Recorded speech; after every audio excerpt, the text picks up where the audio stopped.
Oh Bronze yes. Bomber, how you doing tonight, brother? Thanks for coming on and giving us this couple of minutes here to interview you, man. I know you're getting ready for a big fight, man, and we appreciate you taking out the time. I'm gonna pass you over to Joe Habib so we can just go ahead and get you in and out. All right, cool. That'll work. Deontay, how's it going, man? I'm Um, doing good. How about yourself? I'm doing great, brother. Now, it just seems like these fights are real easy. I mean, we can't deny that. We're watching it before our eyes that you're blowing these guys out of there, and you've never really faced adversity. Do you ever play it in your head like a situation where you're facing that adversity, and do you ever think to yourself, how would I handle it? Do you ever basically prepare mentally for that situation, even though you haven't been actually in that situation in the ring? Well, I prepared my mind mentally for any situation possible. Even though people look at it and make it say, "Oh, that was easy for him," but no fight's easy, no matter what. No matter what the person's record is or what his attributes are he bringing to the table. It's not no guarantee that you're gonna go in there and beat somebody. That's never the case. I go in no matter who it is. I go in and I act like he's the champion, been holding it down like the Klitschko's doing. I train hard, and that's the thing about it. Once you train super hard for whoever, no matter what it is, I don't take nobody lightly. I make it like everybody is coming to take my head out. They can knock me out. So I don't look at it as that. And once you put that work in, once you put that hard work in, you want to make the fight look easy as possible. You want to work as less as possible. And my fights, that's what I've been doing, man. I'm a serious fighter, and I take this game serious. I don't play around with it, man. All I do is box. I eat when the terms say eat, breathe, and sleep. Boxing, that's me, man, all the way. Now, obviously, you've been an amateur. You've traveled around the world. You're fighting Malik Scott in Puerto Rico next month. Mm-hmm. Is that the first time you've ever fought in Puerto Rico? Will that be the first time you've ever fought in Puerto Rico? Definitely, that'll definitely be my debut in Puerto Rico, and I'm looking forward to it. I got a couple of fans over there and stuff, and I had one of my people call me like, because they moved from Puerto Rico over to this side, and they're like, damn, now you finna fight over there, and I'm already moved. I'm like, well, I'm sorry, so hopefully they come back and see it. But I'm looking forward to Puerto Rico. Nice warm weather, tons of history in boxing. And I'm glad it's in Puerto Rico. I'm looking forward. Now, as I mentioned, all your previous fights, to me, they look very easy. Malik Scott, to me, looks like the biggest thing that's going to be on your resume. Do you look at this as your biggest challenge to date? I look at every last one of them a big challenge for me. Like I said, I try. I'm gonna prepare myself just as I prepare myself for all the other fights. I'm definitely going in to knock them out, even though we're friends. But you gotta put that aside for one night, and friends don't pay bills. So I'm looking forward to going in and knocking Malik out like I did everybody else, and he's looking forward to the same thing. He's looking forward to outbox me and win. That's just a part of the business. So we'll see how it goes. We'll see how it goes. I got one last question before I pass you over to Ness. I mean, you sparred extensively with Vladimir Klitschko in the past, and right now he's the man in the heavyweight division. Do you think, because of those sessions, that you would have some type of advantage that you could carry into the ring with you that night because of the experience you've had working with him in sparring? Tell me if I would fight him or just fighting a fight. No, if you would have an actual fight with him for a title, and because you have sparred with him, do you look at that as just added ammunition that you could take into the ring with you that night that maybe someone else wouldn't have? Definitely. Because I look at it as I'm a young fighter. I'm still learning, and I feel like him being an older fighter and already set in his ways, it's not too much that he's gonna change if we fight each other. It ain't gonna be a lot that he changed, but he know what I'm bringing in. Me being younger and still coming out, I can change styles, I can change many things, but he's set. There ain't nothing else gonna change about him, and a lot of things that I was able to do with him, definitely. Gave me more confidence in anybody. I did over 50-plus rounds with him, man. To me, I was like, I should have been just the only sparring partner there, because there's times where me and him just spar and that's it. He was like, I had enough. That's it. Nobody else. And you got 4 or 5 guys warmed up and ready to get up in the ring. But it definitely plays a big part in it. You know, I was glad that I got the opportunity to go up there into that camp. You know, that camp opened up a lot of my eyes and gave me a lot of experience in the ring, dealing with him, hands-on like that. It was great, man. It was one of the best the camps I'd have been to thus far. So it helped me out a lot in all areas. Now, Deontay, were there any complications in negotiations for this fight because you and Malik Scott are friends? Did that pose any barriers in negotiations? I think this second time around, because truth be told, me and Malik is supposed to have fought in AC, truth be told. But, you know, there was a lot of things going on with me and a lot of things going on with him as well, too. And, you know, we were both on the, man, that's my man. That's my, he was saying, you know, that's my dude. You know, we got to fight out each other, you know what I'm saying? So it was more on that terms and stuff like that. But, you know, this time around, it was like, it makes sense to me. I mean, Malik, great in my eyes, he's still undefeated. I don't care what nobody say, you know. All those guys, he definitely beat them, and, you know, with the little thing he had in England, man. But you know, it makes sense to me, man. It's about that time everybody talking about to step up this for him and for me, and, you know, and this is a 50-50 fight. Some people got it his way, some people got it my way, and it's a great fight overall. You know, at the end of the day, me and him both eating, we still gonna keep it in the family, and, you know, whether people like it or not, this is what it is, and may the best man win March 15th. Yeah, man, I'd like you to take this time to let all your fans know about the failed negotiations between you and Tyson Fury. I know that you know, you had wanted to fight Fury, and he previously wanted to fight you, but his team turned down the offer to fight because everybody, right. you know that the perception of Deontay Wilder is like, yeah, he's got a big punch, but he hasn't fought anybody. But here you are fighting your friend, where guys in boxing these days, they don't even want to fight their friends, their brother. Like, a lot of people is excluded from their fight list. So not only are you fighting your friend because you want to prove who you are, but you've also tried to fight Tyson Fury, a guy with a decent name in the heavyweight division and is also undefeated. So just let us know and your listeners and the fans know what happened with that. Definitely, man. You know, the thing is, I think, because when I was over in England, that's how it really just jumped off. When I was over there in England, you know, they put up a little stunt. You know, they heard I was in the building or whatever. I guess they was already there, and I think Mick Hennessy wanted Tyson to get in the ring and try to announce that he wanted to fight me in New York and stuff like that. So I guess, you know, by him being in his own country, I guess that supposed to intimidated me, because when they called my name, it was all surprise. I didn't know what was going on. It was just, Deontay, why would you please come to the stage and come in the ring, and all of a sudden here it is. And he went on to yell about, I want to fight you in New York and stuff like that. So, you know, I'm excited. I was ecstatic. I'm like, hey, give me the mic. So once I got the mic, I was like, yo, you know, I was crying. I was like, yo, let's do it. You know what I'm saying? I don't supposed to be a timid. I don't fear nobody. The only person I fear is God, man. And that's the God and it's true. I guess Mick looking at me, looking at Tyson sitting the sides, and they see how my physical attributes was, and like, oh, that's a big old leg, you know, this is and that.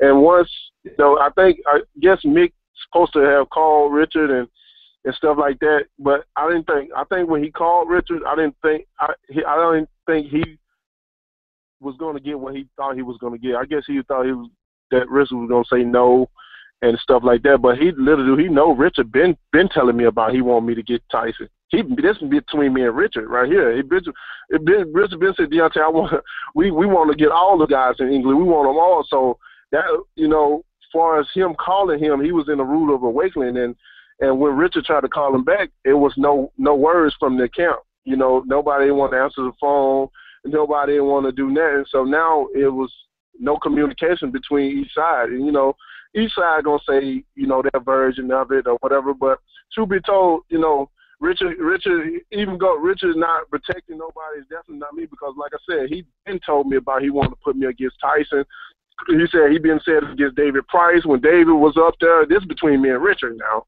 So Yellow Long, if he get a call to fight, of course he's gonna take that because he's been wanting that to happen. So once they figured out we wasn't playing, that we want the fight, I guess that kind of took them under a surprise that they serious. You know, they want this fight. And they know what's up, man. You know, like I said, no matter what they say, my record stands for itself no matter who it is. And when you're in the fight game, man, all these guys running their mouth and stuff like that, once that fight being made, you best to believe they having second doubts in their mind. They guessing that if this dude hit me, it's going to go. The 30 fights and all of them, I've proved, you know, that power there. But, you know, I have, like Malik said in one Sky, if you think Deontay just got a right hand, you got to be kidding. You crazy. You know, like you said, he ain't going to let that talk, oh, he just got a right hand get in his mind. Because me and Malik been in so many different camps together. I done had him in my camp. He knows what I'm capable of doing. He knows when it's time for me to turn up in a fight, when it's time for me to set combinations or use different combinations or come off different angles, because I'm a tall, strong, I'm an athletic guy. He knows when it's time for me to do that. He knows I can do it. He just seen it many times in many different camps against many different guys, even facing him himself. So, you know, when I get in the ring, I only use what I feel like I need to use. Why burn energy when I don't have to? And the things that I'm doing working. So, you know, but once somebody, you know, make me be able to have to use my attributes that I know that I have, you know, hey, you'll see. Just like in the last fight, you know, every time I threw a right hand, I came back with a hook or something like that. And that was just because I wanted to show people that I got a little bit more, you know. But it's so much more with Deontay Wilder. And the thing about it, I've been keeping people off balance about me. My father always told me throughout my life, keep people off balance about you. Don't let everybody know, think they know everything about you. And as far as me boxing in the ring and to the public and stuff, people don't know what to think about me. I leave a question mark every time I fight. Well, do we have this? Do we have? And for me, I'm planning on leaving a question mark each and every time. So for that next opponent that want to come along, when their team think they got me figured out, and when they get that man in that ring, it's a whole different ball game. People don't figure me out yet, man. They don't know what I have and what I do have, and that's the thing about it. They don't know if I can go to rounds. And for that, you know, anybody ought to be crazy to feel like I can't go rounds. I'm a professional. I'm a serious professional fighter. You think I just train for 4 rounds each day? Man, I hit mitts for 15 rounds. That's 1 round. That's nothing. That's nothing. You know, and people to make I want to see, can he go? I don't think he can go to rounds. Get out of here with that.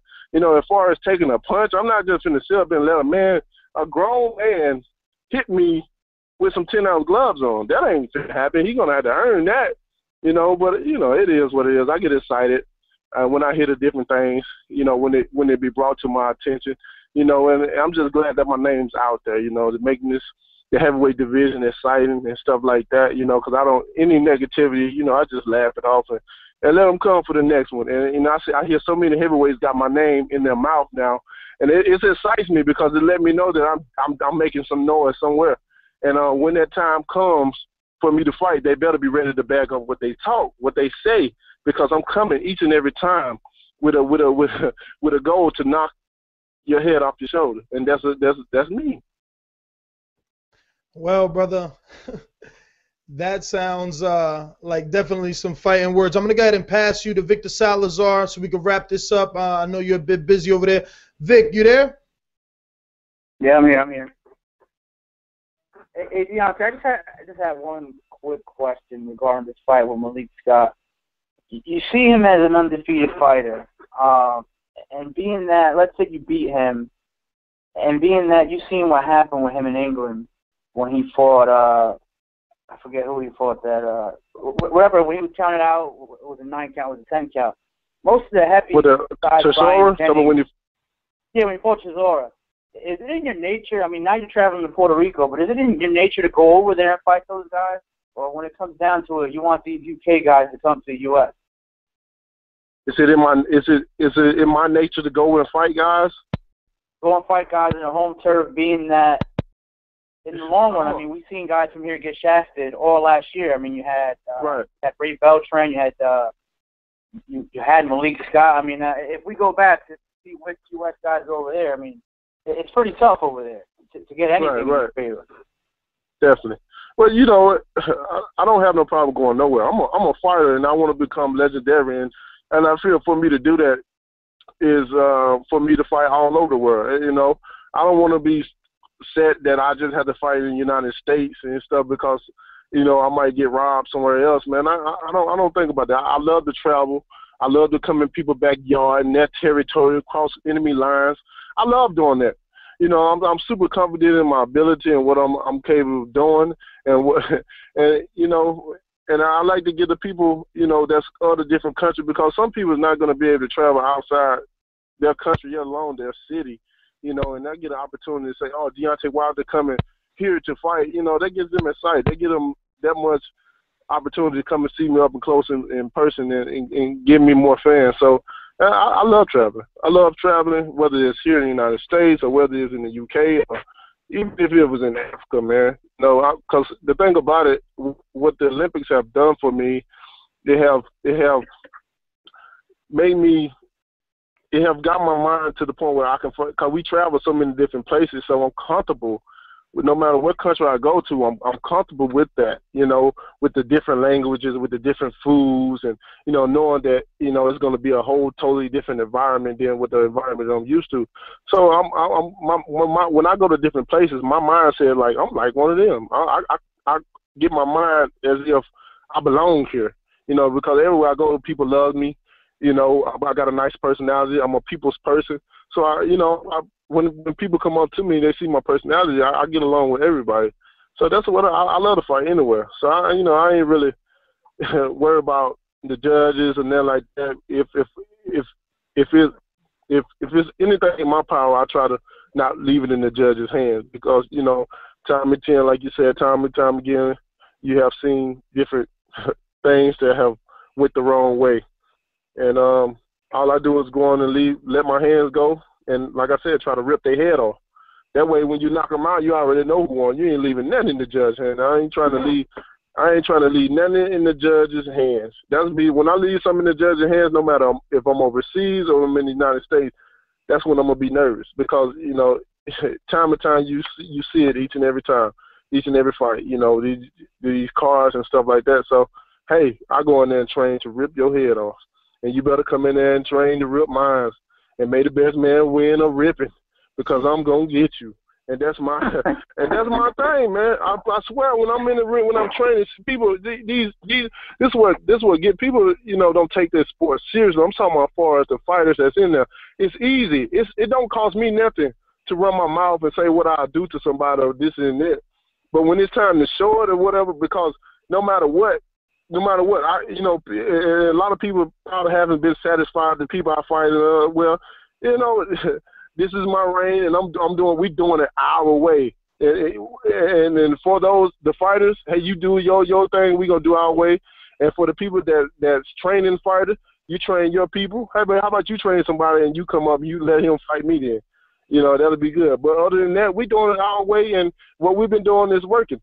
It's been working. And when I train, I train to come and kill, man. I don't see – when that bell rings, I'm a totally different Deontay, man. My mind is somewhere else. I don't hear people.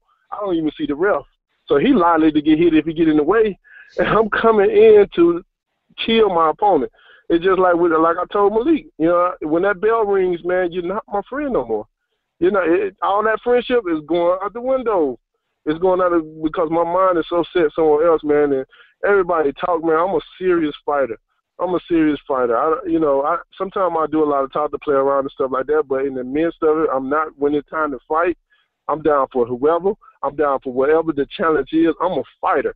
I've been a fighter. I might not have been in boxing ever since I was young, but I've been fighting ever since I was young, and I ain't never ran from no fight, you know, ever. Whether they try to jump on me or out-team me or whatever. You know, so that's nothing. So they can say all this person got this skills and Wilder just got a right hand and all that. These people can talk for their fighter, but you don't know what the fighter feeling. And when he get in that ring, we should see who bags up what they talk. And I guarantee you 100% Deontay Wilder can bag up whatever he's been dashing out. I promise you that. I promise you that. When they stare me down and look in my eyes, they're going to be like, oh, shit, this man is real. And he is coming to fight. And that's any fighter in this world. If you're listening on this radio station, you've been having my name in your mouth, you keep that. I applaud you for doing that. Keep having my name in your mouth.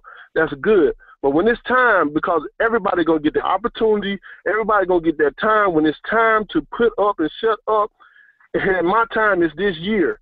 My time is this year, and I'm finna show the world. I'm finna show, and then all these guys, when it's time to fight me, you better bring it. You better not do nothing that'll get you messed up. You better follow all the boxing rules. I mean, don't have sex, don't drink, don't smoke, don't do nothing when it comes to me, because I'm coming to kill you. I'm coming to not just kill you, but you know what I'm saying. I'm coming to destroy. Hey, Deontay, I'm coming to destroy, man. It's all good. We understand you perfectly, man. Listen, brother, do us a favor, give out your social media where any of the listeners can definitely follow the Bronze Bomber, whether it be on Twitter, Instagram, or Facebook. And we're going to go ahead and let you get out of here, man. It's time for our next guest, and you've been excellent. You definitely gave some sound bites, and the world will know in a couple of minutes everything that you said. Definitely. But, you know, to all my fans, I always say I love y'all guys, and we're finally here. And those, you know, that's still on the edge, man, hey, stay on the edge and still see me shine. But you want to contact me on Twitter at bronzebomber.com, Facebook, bronzebomber.com, Instagram at bronzebomber.com. You respond, and I would definitely respond back to you. All right, Deontay. Well, thanks for calling in, brother. We appreciate it, and you have a good night. All right.